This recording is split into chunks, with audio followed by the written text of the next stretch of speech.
पूरे भारत में उस समय एक पार्टी थी, उस पार्टी का नाम था कांग्रेस। क्या नाम था? चारों तरफ कांग्रेस कांग्रेस कांग्रेस, दूसरी पार्टियां नहीं थी भारत में। पार्टियां थी तो उनका कोई ज्यादा जनाधार नहीं था, कोई वोट बैंक, उनका बेस वगैरह कोई भी चीज नहीं थी। जैसे एक पार्टी हुआ करती कम्युनिस्ट पार्टी। कौन सी थी? तो कम्युनिस्टों का भी था कोई वोट बैंक, आज दिन तक ही नहीं हुआ भारत में, शुरुआत में भी नहीं था उनका कोई वोट बैंक। एक उन दिनों एक पार्टी हुआ करती राम राज्य परिषद। कौन सी परिषद थी? करपात्री जी महाराज नाम करके एक आर्य समाज के संत हुआ करते, उनकी एक पार्टी हुआ करती, उसका नाम क्या था? राम राज्य परिषद। एक पार्टी हुआ करती भारतीय जनसंघ। क्या थी पार्टी? भारतीय, बीजेपी की मम्मी। 1980 तक बीजेपी का नाम भारतीय जनसंघ है। 1980 में इन्होंने नाम चेंज करके क्या किया था? भारतीय जनता पार्टी। पहले इसको क्या बोला करते थे? भारतीय जनसंघ। पर ये सारी छोटी छोटी पार्टियां थी, कोई बड़ा जनाधार इन पार्टियों का नहीं था। मतलब आप देख लो, कांग्रेस ऐसे जीता करती थी कि यूपी में मान लो सीट कितनी है कि मान लो 200, रिजल्ट आया कांग्रेस कितनी जीत गई? 170, बाकी में सारे बांट लो 30 में। कि पश्चिम बंगाल में सीट कितनी? पश्चिम बंगाल मान लो सीट है 150, कांग्रेस कितनी जीत गई? 135, 15 में तुम बांट लेना रे, दो बचे हो, 15 पार्टियां 15 सीट। यह हालात हुआ करते, मतलब कांग्रेस सब जगह क्लीन स्वीप मार जाया करते। अपने यहां पे सीट थी 160। कितनी सीट थी अपने? कांग्रेस पहले तो थी नहीं, लेकिन प्रजामंडल वाले सारे बाद में किसमें गए? कांग्रेस। तो प्रजामंडल वालों की एक पार्टी बन गई, वो कौन सी बन गई? कांग्रेस। 160 सीट पे चुनाव हुए, तो एक तो वो लड़ी रही है, कांग्रेस तो चुनाव लड़ रही है, प्रजामंडल वाले सारे नेता चुनाव लड़ रहे हैं। ये जोधपुर में जो राजा है हनुमंत सिंह, राजा कौन है? इन्होंने राम राज्य परिषद से टाई अप कर लिया। किसे टाई अप किया? राम राज्य परिषद। तो इन्होंने कहा भाई हम चुनाव लड़ेंगे राम राज्य परिषद से, मैं अपने कैंडिडेट खड़े करूंगा। कुछ 24 के आसपास कैंडिडेट खड़े किए मारवाड़ में। जोधपुर, पाली, नागौर, जैसलमेर, बाड़मेर, ये वाला जो मारवाड़ का इलाका था, इसमें उन्होंने अपने कैंडिडेट खड़े कर दिए। किसने?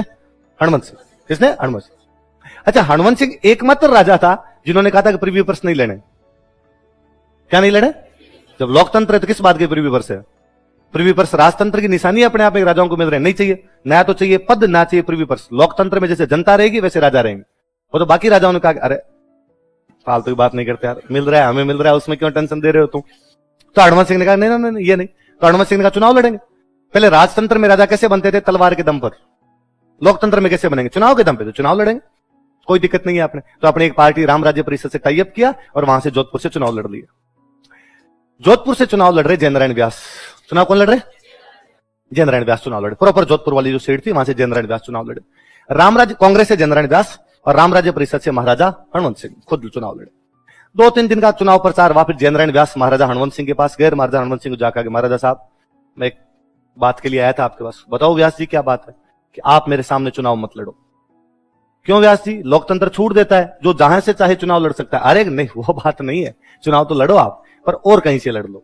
और कहां से लड़ूं यार? जोधपुर का राजा हूं, जोधपुर से चुनाव लड़ूंगा। अरे मेरे सामने मत लड़ो।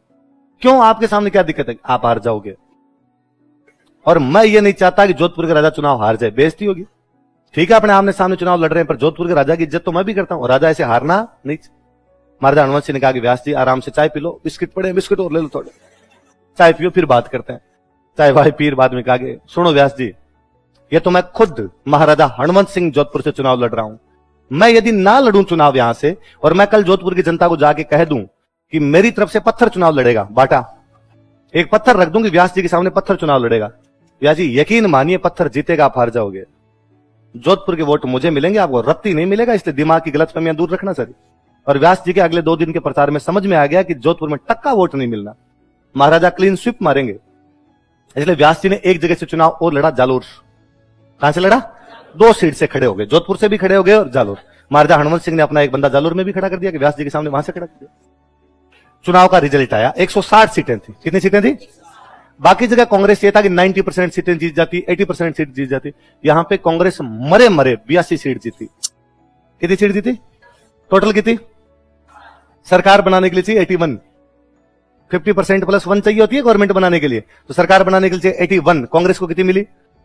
मरे जीते। महाराजा हनुमंत सिंह के सारे कैंडिडेट जीत गए, जितने खड़े किए थे दोनों जीत गए। सबसे बड़ी बात, व्यास जी नहीं, प्रजामंडल वाले सारे नेता चुनाव हार गए।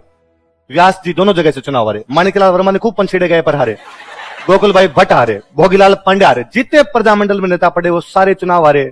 एक सिंगल नेता विजय सिंह पथिकरण में से कोई चुनाव नहीं जीत पाया, सारे लड़े और सारे के सारे चुनाव हार गए। व्यास जी की तो इससे भयंकर दुर्गति, व्यास जी को कहीं भी दोनों सीट पे 10% वोट भी नहीं मिले, दोनों जगह जमान जब्त हो गई। हालात ये थी व्यास जी की। तब मुझे एक बात बड़ी अजीब लगती है कि फिर ये क्यों कहा जाता है कि प्रजामंडल वाले नेताओं ने जनता के लिए ये किया, प्रजामंडल वाले नेताओं ने जनता के लिए वो किया, जनता ने वोट तो टक्के नहीं दिए। फिर कोई आग कह देता है कि नहीं, राजाओं का प्रभाव था तब तक, इसलिए राजाओं को वोट मिल गए, जनता को वोट नहीं मिले। मतलब 47 में देश आजाद हो जाता है, 5 साल बाद 52 में राजाओं का प्रभाव पड़ा है। और जब ये पूछते हैं कि भाई राजाओं ने अपना विलय क्यों कर दिया, तब आपको जो प्रजामंडल के दबाव की वजह से विलय कर दिया गया। मतलब 47 में तो दबाव है और 52 में जाके दबाव हट गया। History is written by victors, इतिहास विजेताओं के द्वारा लिखा जाता है। देश में राज करने वाली पार्टी बाद में कांग्रेस रही थी, प्रजामंडल वाले सारे कांग्रेस ज्वाइन कर गए थे, इसलिए प्रजामंडल वाले सारे बड़े नेता है। बाकी जो 4 दिन का प्रजामंडल पड़ा था वो झूठ के पुलिंदे के अलावा कुछ नहीं हुआ, सब बकवास है। फलाना दिवस मनाया, फलाना ये किया, 5-7 जने जाके कहीं पे झंडा कोई फिरा के आगे तो भले ही हो गया, कुछ भी नहीं किया। कुछ करते तो जनता कहीं तो वोट देती। तुम में से सिंगल नहीं जीता यार, ढंग से तुम्हारी बैंड बजा दी जनता ने, 5-5% वोट नहीं मिले थे। पर अब दिक्कत ये आई कि राजस्थान का सीएम कौन बने, ये सारे हार गए। तो बाद में जयेंद्रन व्यास के खास आदमी थे टीकाराम पालीवाल, इसलिए बाद में सीएम किसको बनाए गए, तो राजस्थान के पहले निर्वाचित मुख्यमंत्री कौन बनाए गए, व्यास जी का जीवन का एक ही सपना कि मुझे क्या बनना है, सीएम। पर व्यास जी 2 जगह से चुनाव लड़े, दोनों जगह से चुनाव हार गए। अब क्या किया जाए। हनुमंत सिंह की डेथ हो गई चुनाव का रिजल्ट आते ही। चुनाव का रिजल्ट आया, जोधपुर वाला रिजल्ट आया, जोधपुर वाला रिजल्ट के अंदर हनुमंत सिंह जीत की घोषणा हुई। हनुमंत सिंह जालोर वाले रिजल्ट का पता करने के लिए जा रहे थे, अपना प्लेन खुद उड़ा के जा रहे थे, खुद इसको प्लेन को उड़ा रहे थे, साथ में गर्लफ्रेंड थी जुबेदा, और प्लेन क्रैश हो गया। उस प्लेन क्रैश के अंदर जुबेदा भी मर गई और प्लेन क्रैश के अंदर हनुमंत सिंह जी भी एक्सपायर हुए। जुबेदा मूवी है, मनोज वाजपेयी, रेखा करिश्मा कपूर की मूवी देखना, जोधपुर महाराजा हनुमंत सिंह पर है। तो जोधपुर महाराजा हनुमंत सिंह तो एक्सपायर हो गए वहां से। तो व्यास जी चाहते तो जोधपुर से दोबारा चुनाव लड़ सकते थे, भाई सीट पे दोबारा चुनाव है, पर व्यास जी जानते थे कि जोधपुर की जनता वोट नहीं देगी, जोधपुर की जनता महाराजा की तरफ ही है, अपने को इधर टक्का वोट नहीं मिलना।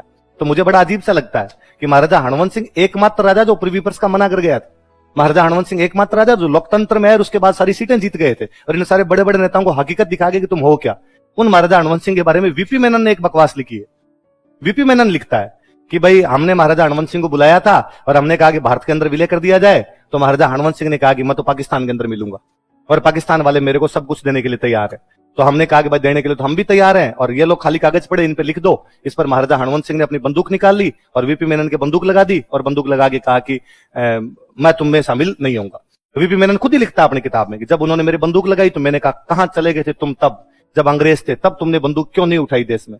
पर ये कोई भी नॉर्मल आदमी बता देगा कि जब बंदूक लगी हुई होती है तब डायलॉग तो नहीं आते आदमी। उसने वीपी मेनन को मुर्गा बना लिया था।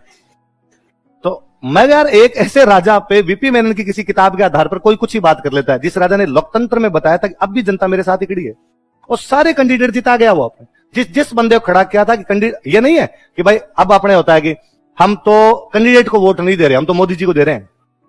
आजकल चुनाव में हो गया ना कि भाई कई बार कैंडिडेट से अपनी नहीं बनती, अरे ये तो बेलखना है, इसको तो वोट नहीं देना है, पर भाई रे मोदी को वोट देना है। ये बात कर दी थी उस आदमी। महाराजा की पार्टी को वोट जा रहे हैं, कैंडिडेट भले कोई खड़ा हो जाए, बाटा भी खड़ा होगा तो वो जीत जाएगा। पर व्यास जी उस सीट से चुनाव फिर नहीं लड़े जोधपुर से, व्यास जी जानते थे यहां से फिर हार जाएंगे। किशनगढ़ से एक एमएलए जीते हुए थे जिनका नाम था चांदमल मेहता। क्या नाम था? चांदमल जी इस्तीफा दे गए। चांदमल जी इस्तीफा देंगे तो यहां पर भी चुनाव होंगे, तो व्यास जी किशनगढ़ से आगे चुनाव लड़ गए थे, जोधपुर से नहीं लड़ा। किशनगढ़ से चुनाव लड़ा। अब सबको पता ही था कि कांग्रेस की गवर्नमेंट आई हुई है, सरकार कांग्रेस की है, व्यास जी क्या बनेंगे? सीएम। इसलिए किशनगढ़ वालों ने व्यास जी को वोट दिए, व्यास जी ने टीकाराम पालीवाल को हटाया और खुद क्या बन गए? सीएम। तो दूसरे लिखो। अब जैसे पता चला कि जयेंद्र व्यास सीएम बन गए तो माणिकलाल वर्मा तकिए के मुंह डाल डाल के रो रहे थे। माणिकलाल वर्मा ने कहा ये क्या हुआ, नाच नाच के आदमी सीएम बन गए, अपन छेड़ा गागा के घंटे चुल गए, अपना नंबर नहीं आ रहा। जो काम कभी व्यास जी और वर्मा जी मिलकर शास्त्री जी के खिलाफ कर रहे थे, रला शास्त्री को हटाने के लिए कर रहे थे, अब एग्जैक्टली वही काम माणिकलाल वर्मा ने व्यास जी के खिलाफ किया। अब माणिकलाल वर्मा दिल्ली जा कह रहे थे कि जयेंद्र व्यास भ्रष्ट है, जयेंद्र व्यास राजा के आदमियों का साथ देता है, जयेंद्र व्यास ये करता है, जयेंद्र व्यास वो करता है। फाइनली नेहरू जी तंग हो गए और नेहरू जी को लगा रहे है क्या राजस्थान में, और नेहरू जी ने उधर से 2 बंदे भेजे कि जाओ राजस्थान में जाके पता लगाओ कि क्या करना है क्या नहीं करना। आगे व्यास जी से पूछा कि व्यास जी वोट आपके खिलाफ है, एमएलए आपके खिलाफ है, वर्मा जी दिल्ली आके हमें शिकायत करते हैं। और व्यास जी ने कहा वर्मा जी तो खुद ही एमएलए नहीं है, इनके साथ कौन एमएलए। तब तक कांग्रेस में सारे एमएलए हो गए थे 110। कितने एमएलए हो गए? क्योंकि महाराजा हनुमंत सिंह के मरने के बाद उनकी पार्टी टूट गई और उनके जो एमएलए थे वो कांग्रेस ज्वाइन कर गए, फिर निर्दलीय बाद में कांग्रेस ज्वाइन कर गए। तब दल बदल का कानून लागू नहीं हुआ करता था, तो कोई भी किधर भी जा सकता था। तो 110 के आसपास एमएलए। तो व्यास जी का एक काम करो, वोटिंग करवा लो, 110 एमएलए में वोटिंग करवा लो, जिसकी तरफ ज्यादा एमएलए आएंगे उसको क्या बना दिया जाएगा? सीएम। गए साहब। वर्मा जी ने कहा कि हाँ वर्मा जी बताओ भाई आप सीएम किसको बनाना चाहते हो? व्यास जी मुस्कुराए। व्यास जी ने कहा वर्मा जी आप ही लड़ दो चुनाव। वो कहना चाहते थे भाई खुद तो एमएलए नहीं हो तो लड़ोगे कैसे। वर्मा जी ने कहा चिंता मत करो व्यास जी, हम उस आदमी को चुनाव लड़ाएंगे आपके सामने जो सबसे यंग है, एकदम यंग लड़के को चुनाव लड़ाएंगे और जीतेगा। और सबसे यंग था मोहनलाल सुखाड़ी, मात्र 36 साल का एक लड़का। कितने साल का? 36 साल का एक लड़का। और कहा कि साहब इनको चुनाव लड़वा दिया जाए इनके सामने। और उनके सामने 36 ही नहीं शायद 34 एक साल के हुआ करते थे कि इनको चुनाव लड़ाया जाए सामने। 38 हो गया सर, 30 के थे, 38 एक साल के थे, 38 साल की एज थी, इतना ही कुछ था, मैं भूल रहा हूँ एग्जैक्टली। कहीं इनको लड़ाया जाए चुनाव, और माणिक्यलाल वर्मा को उनके सामने चुनाव लड़ाया गया। फाइनल रिजल्ट आया, रिजल्ट के अंदर व्यास जी को वोट मिले 51 और मोहनलाल सुखाड़िया को वोट मिले 59। व्यास जी 8 वोट से हार गए। कितने वोट से हार गए? 2 साल के अंदर अंदर राजस्थान तीसरा सीएम देख रहा था। 1952 में टीकाराम पालीवाल, 6 महीने बाद जयेंद्र व्यास, 2 साल बाद 1954 के अंदर मोहनलाल सुखाड़िया।